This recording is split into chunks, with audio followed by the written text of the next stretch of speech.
Earth, the first planet to ever refuse uplifting from the Galactic Federation. 100 local years had passed since that unfortunate event, and now Ambassador Arag was en route to the Sol system as an unannounced guest. In his mind, he was visiting a backwater world whose inhabitants would curse their ancestors and finally accept the offer with open arms. He had no idea how wrong he truly was.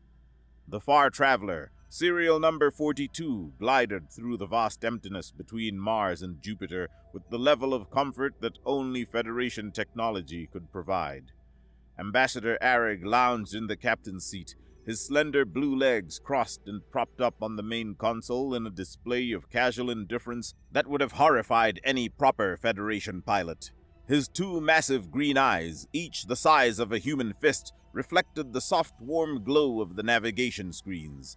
The left eye was fully covered by a silver monocle, a compact scanner that currently lay dormant, its crystalline surface shining like a jewel.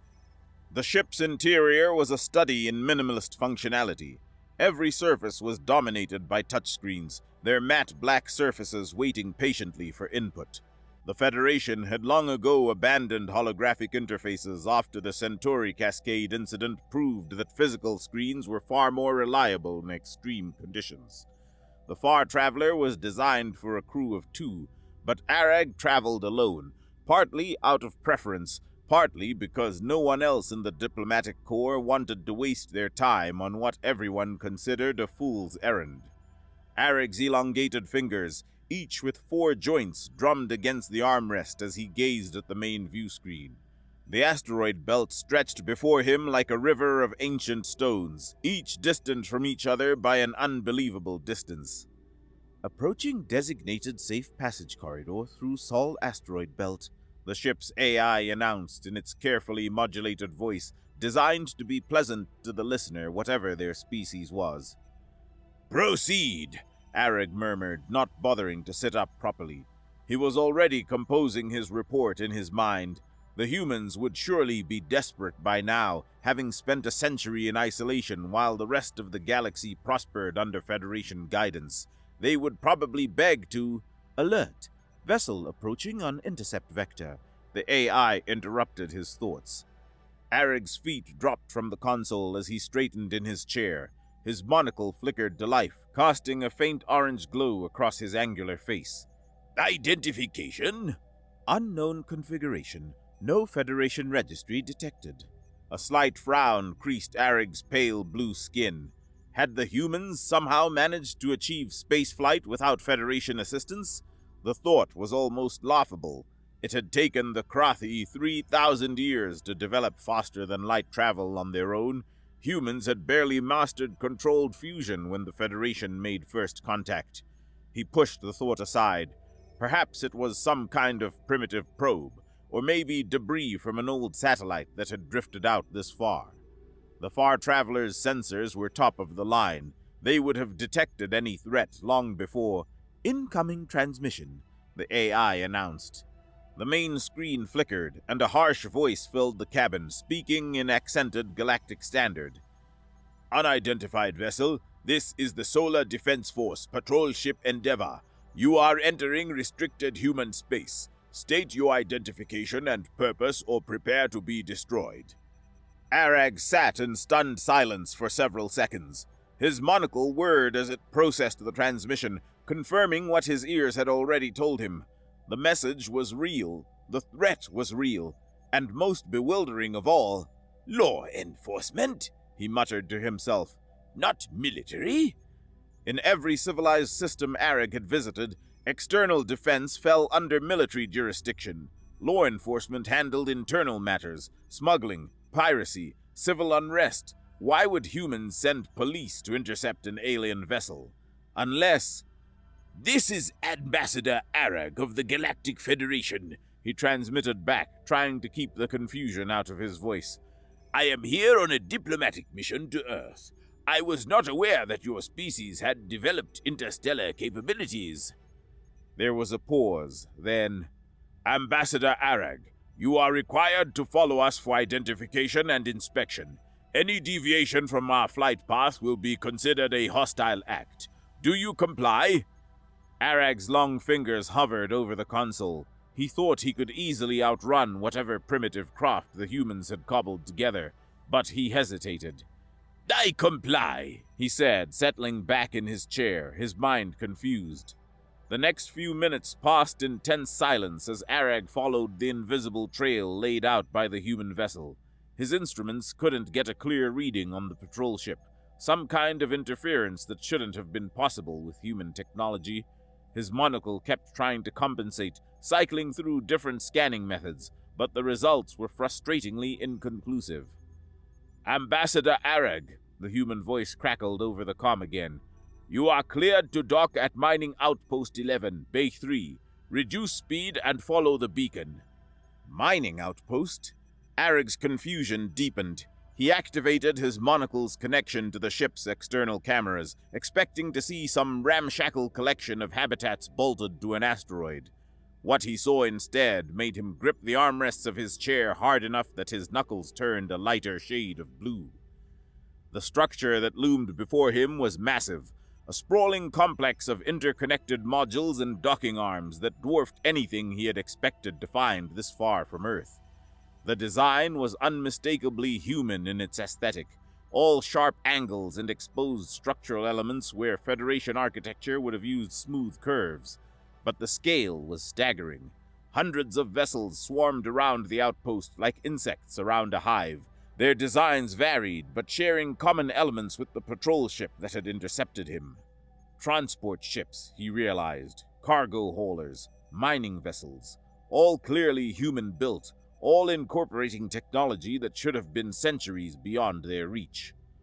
Follow the guide lights to Bay 3, the transmission instructed. Arag found himself leaning forward as the far traveler approached the station. The docking bay was easily large enough to accommodate ships 3 times his vessel's size. The doors were already open, revealing a cavernous space illuminated by strips of harsh white light. As he maneuvered inside, he spotted the patrol ship. Endeavor, they had called it, already settled on the deck like a predatory bird at rest. The docking procedure was surprisingly smooth. Magnetic clamps engaged with a solid thunk that reverberated through the hull, and Arag felt the subtle shift as the far traveler's artificial gravity synchronized with the station's rotation. His monocle was going wild now, trying to analyze the dozen different technologies it was detecting, most of which didn't match anything in its database. Atmospheric pressure in docking bay is suitable for Krathi physiology, the AI reported. However, oxygen concentration is 21.7%.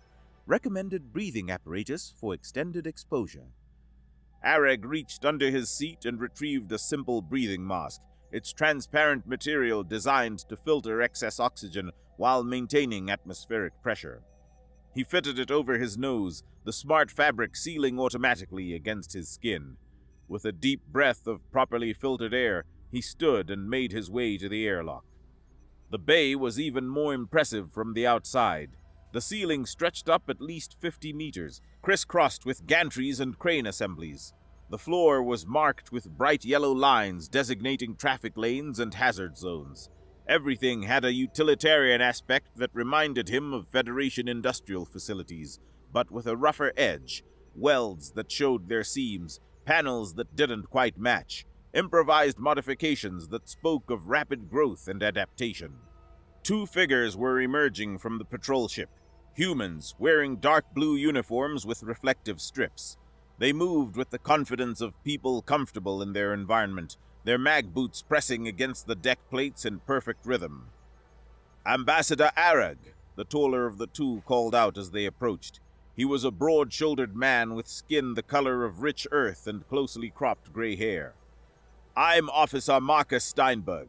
This is Officer Victoria. We need to verify your credentials and the purpose of your visit. Arag drew himself up to his full height, looking down at the 2 humans from his considerable advantage. I'm indeed Ambassador Arag of the Galactic Federation. I'm here to renew our offer of uplifting to your species. I was not aware you had developed spaceflight capabilities. The Federation should have been notified. With respect, Ambassador, Officer Victoria interrupted, her voice carefully neutral. Humanity declined Federation membership a century ago. We've had no obligation to report our developments since then. She was shorter than her partner, with black hair pulled back in a severe bun and eyes that seemed to miss nothing. But surely you understand the benefits, Arag began. That's above our pay grade, Steinberg said with a smile that didn't reach his eyes. We're just here to verify who you are and that you're not carrying any contraband or weapons. Weapons? Arag's voice rose slightly, the chimes in his throat ringing with indignation. I am a diplomatic ambassador! Rules are rules, Victoria said, producing a scanning device that looked distinctly non-human in origin. May we? Arag submitted to the scan with ill grace, his monocle recording everything in its report. The device in Victoria's hand was definitely based on Federation technology, but modified in ways that made no sense. Extra components had been grafted on, the power signature was all wrong, and was that a blood stain on the casing? He's clean, and so is the ship, she announced after a moment. Ambassador, I'm going to have to ask you to wait here while we contact someone with the proper authority to handle your visit. You mean you don't have procedures for Federation diplomatic contact? Arag was incredulous. The two officers exchanged a look that Arag couldn't quite interpret. We do, Steinberg said slowly, but you are the first to actually show up in person since the rejection. Usually, you people just send messages every few years asking whether we destroyed ourselves yet and if we've changed our minds about being uplifted. The rejection? Arag repeated, tasting the unfamiliar term.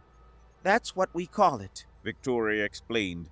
When we told the Federation thanks but no thanks, bit before my time, but my grandmother was part of the people that made the decision. She said it so casually, as if refusing the accumulated knowledge and technology of 1,000 civilizations was something to be proud of rather than ashamed of. Arag felt a headache beginning to form behind his monocle. Please wait in your ship, Ambassador, Steinberg said. Someone from the diplomatic team will be here within the hour. Arag watched them walk away, their mag boots beating out that same steady rhythm. He stood there for a long moment, looking around the bay, trying to reconcile what he was seeing with what he had expected. A century was nothing in the grand scheme of things. The Krathi had taken millennia to develop space travel. The Yorubi had needed even longer. How had the humans done this in a mere 100 years? He returned to his ship, settling back into the captain's chair with significantly less casual sprawl than before. His monocle flickered as he began scanning everything in range, building a composite picture of the mining outpost. The technology was fascinating, clearly influenced by Federation designs but diverging in unexpected ways.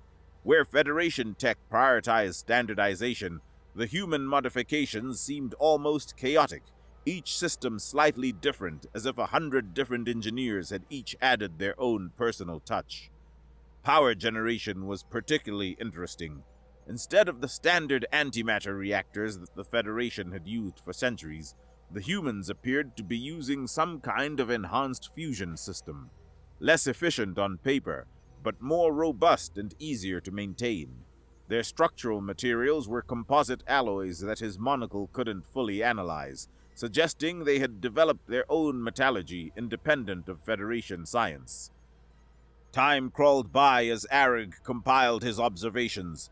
Outside the bay, he could see the constant traffic of ships coming and going. External presence detected, the AI announced. Human biosignature approaching main airlock. Arag stood, smoothing down his diplomatic robes, a gesture more for his own comfort than any real need. The human waiting outside his airlock was younger than the two officers, with sandy blonde hair and an open, friendly face marked by laugh lines around his blue eyes.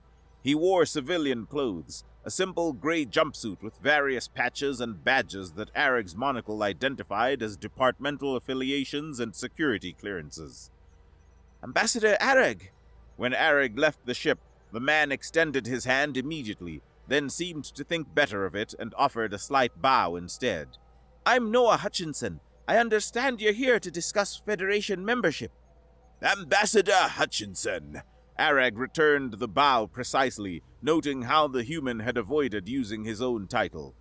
Yes, I've been authorized to renew our offer of uplifting. The benefits to your species would be considerable, I'm sure, Noah interrupted gently. But before we get into that, would you like a tour? I think you'll find we've changed quite a bit since your people last visited. Arag hesitated. The rulebook dictated that he should present his credentials first, formally state his mission, and begin negotiations in a proper conference room with appropriate recording devices. But something in the human's easy manner made him curious. I suppose that would be acceptable, he said. Excellent! Noah's smile widened. Fair warning, the corridors can be a bit of a maze. We've been adding sections as needed rather than following any master plan. Drives the engineers crazy, but it works for us.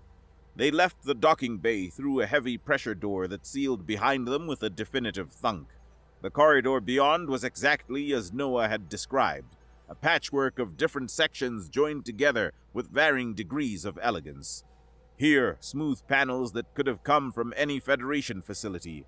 There, exposed conduits and pipes labeled in multiple human languages. The lighting varied from section to section, some areas bright as day, others lit by softer, warmer tones. I'm authorized to renew the Federation's offer of membership, Arag began as they walked, his longer legs forcing him to slow his pace to match the humans.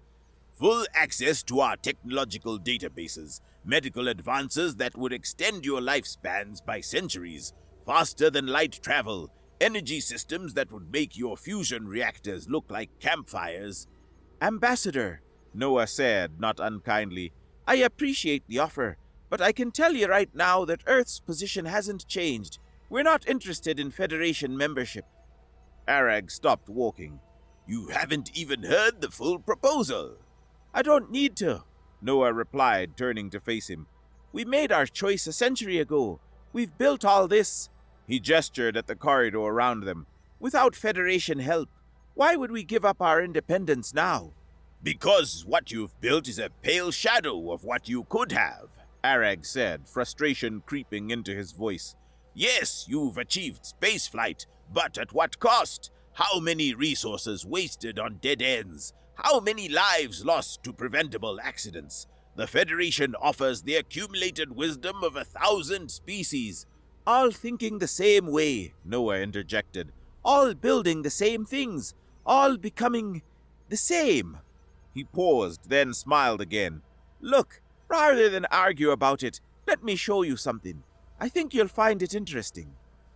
They had stopped outside another pressure door, this one marked with symbols Arag didn't recognize. Noah placed his palm on a scanner, and the door cycled open to reveal a vast conference room. The table at its center could have seated 50, its polished surface reflecting the subtle lighting from above. But what drew Arag's attention was the wall of transparent material that made up the far side of the room, a massive viewport looking out onto space. Please, have a seat. Noah gestured to a chair that had obviously been modified for non-human physiology. Can I get you anything? Water? We have a decent selection of beverages that are safe for crafty consumption. No, thank you, Arag said absently, his attention fixed on the viewport. There was something out there, something vast and impossible that his mind was struggling to process. Noah noticed his gaze and smiled. Impressive, isn't it? We call it the Big Oven, though the scientists prefer the technical designation, Solar Collection and Focusing System. Took us 30 years to build the first one. This is our fourth. Arag moved closer to the viewport, his monocle whirring as it tried to make sense of what he was seeing. The structure was a parabolic mirror of staggering proportions. His instruments suggested it was nearly the size of a small moon. The surface was composed of millions of hexagonal segments, each one adjustable to microscopic precision. At the focal point of this impossible mirror, a collection of asteroids hung suspended in a cage of metal and glass, and Arag watched in total silence as focused sunlight began to play across their surfaces. "You're melting whole asteroids," he said. First stage, yes, Noah confirmed, joining him at the viewport. We extract the volatiles as they sublimate water, ammonia, various gases, and organic compounds. Those get shipped back to Earth or the outer colonies. Then we crank up the heat and start separating the metals iron, nickel, platinum group elements, rare earths. Everything has its own melting point, its own extraction process. Arag watched as the asteroids began to glow, their surfaces turning first red, then orange, then white-hot under the concentrated fury of Sol's own light. The energy requirements alone are met by the sun itself, Noah said with evident pride. No antimatter, no exotic matter, no technologies we don't fully understand. Just mirrors and sunlight, scaled up to industrial size. But the complexity required, the material science, the control systems. Arag's monocle was recording everything, but he knew his superiors would never believe it without visual proof. All developed in-house, Noah said. Well, I say in-house. Really, it was a collaboration between Earth, Mars, and the Belt colonies. The Martians figured out the mass production of the mirrors. Earth provided the control systems, and the Belters, well, they knew more about asteroid composition than anyone. A new phase of the operation was beginning. The molten metals were being separated somehow. Arag could see streams of different materials being channeled into collection systems. The scale was astounding, each element sorted and processed in a way that rivaled Federation technology. There, Noah pointed to a series of massive electromagnetic coils arranged in a line stretching away from the processing facility. Once we've got the metals separated and cooled into standardized cubes, we use a mass driver to send them to Earth. Big packages, arriving at Lagrange Point 2 every hour like clockwork. You're using solar power and electromagnetic acceleration instead of antimatter and gravitic manipulation, Arag said slowly, understanding beginning to dawn. It's less efficient in absolute terms, but it's ours, Noah finished. We built it, we understand it, and we can fix it when it breaks. No black boxes, no technologies we're not allowed to examine, no dependence on Federation maintenance teams. Arag turned from the viewport to study the human diplomat.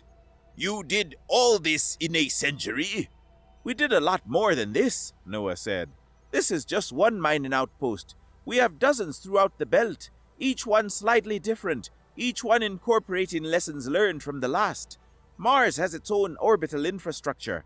Europa has underwater cities. Titan has become the chemical capital of the solar system. He paused, meeting Arag's gaze directly. We chose our own path, Ambassador. Even if those solutions are inferior? Arag challenged. Noah smiled. Are they? Your Federation ships all look the same. Every space station built to the same specifications. Every problem solved the same way. Efficient? Perfect? Probably.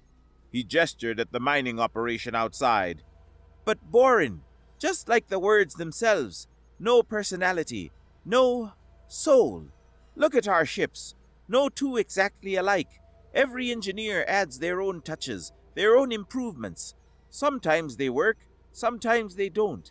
But we learn from both. That seems dangerously chaotic, Arag observed. Maybe, Noah agreed. But it's human. And after a century of going our own way, I can honestly say I prefer our chaos to your perfection. Arag stood at the viewport for a long moment, watching the molten rivers of metal flow in perfect channels, sorted by invisible forces into their component elements. Noah's words echoed in his mind. Not inferior, just different. A path uniquely human. His long fingers pressed against the transparent aluminium as he wrestled with a century of Federation doctrine that insisted there was only one correct way to develop a spacefaring civilization. You're right, Arag said finally. The Federation Council won't understand this from a simple report. They'll assume I've been deceived somehow, that this is all an elaborate facade. He turned from the viewport to face Noah, his massive green eyes reflecting the glow of the mining operation. Would it be possible to see more? Not your military installations, of course, but If I could document how far humanity has truly come, perhaps I could convince them to honor your choice, to leave Earth alone."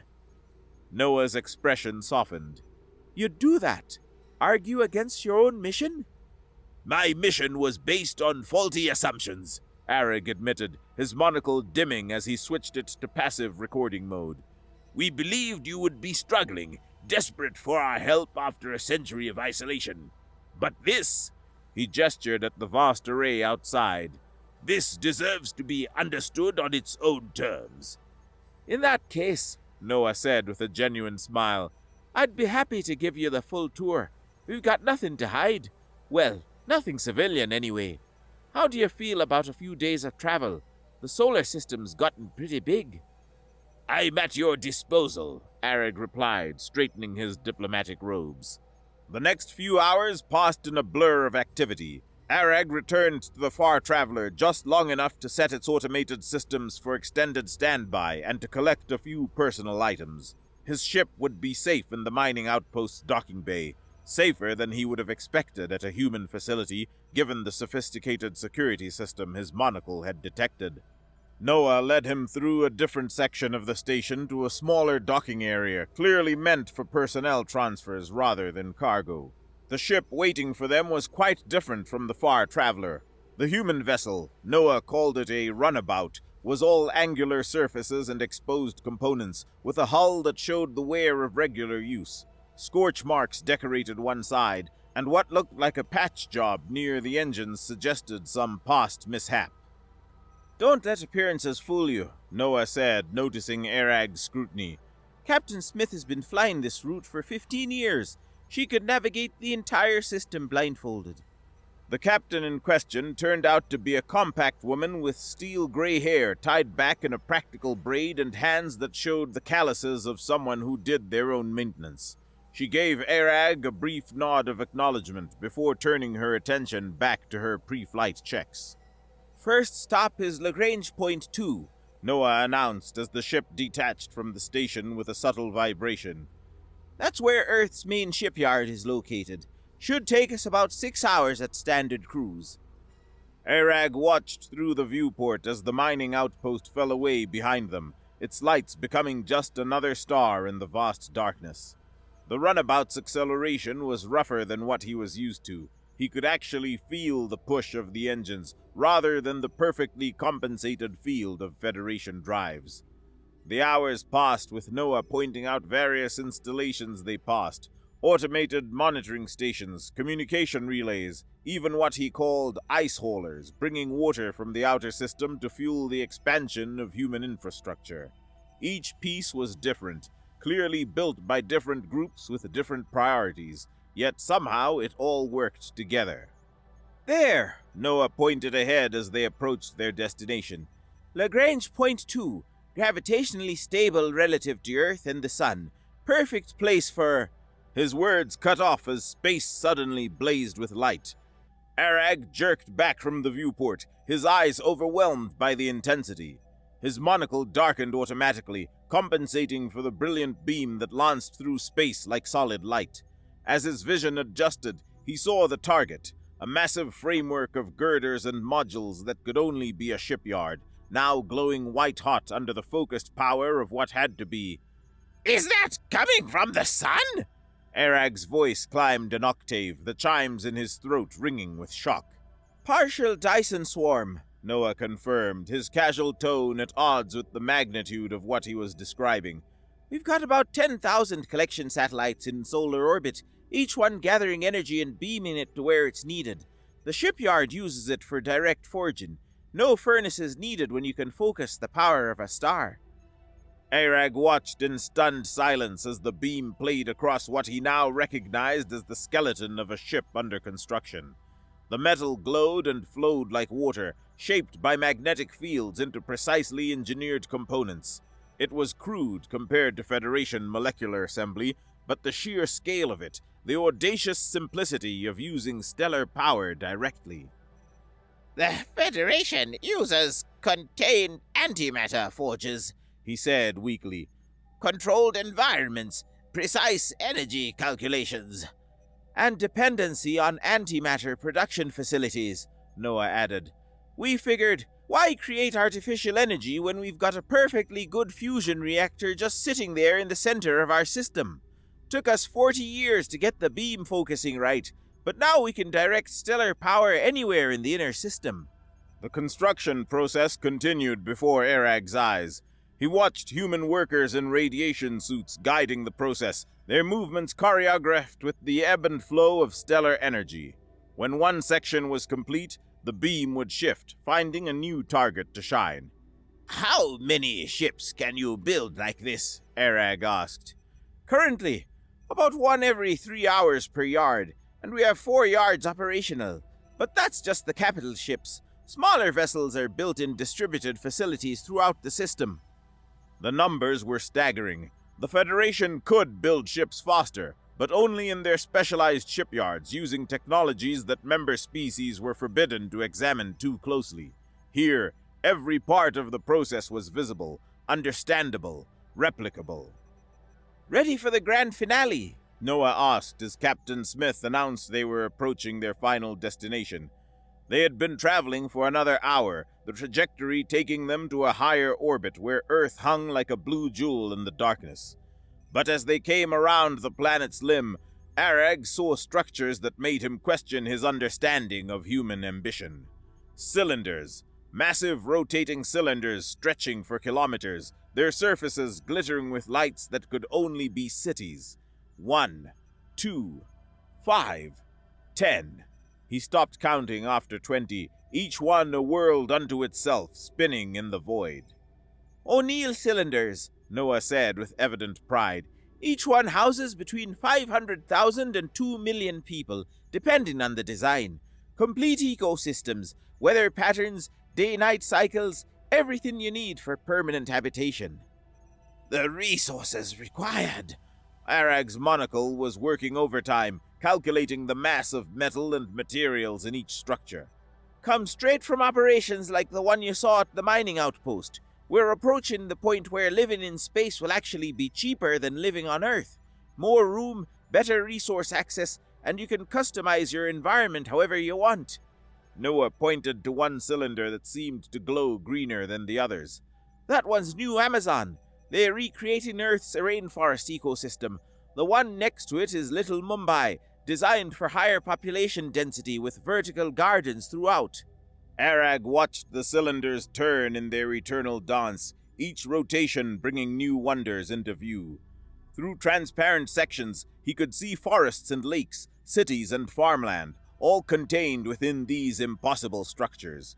Children who would never know the touch of natural gravity were growing up in these spaces, their lives as rich and full as any planet-bound human.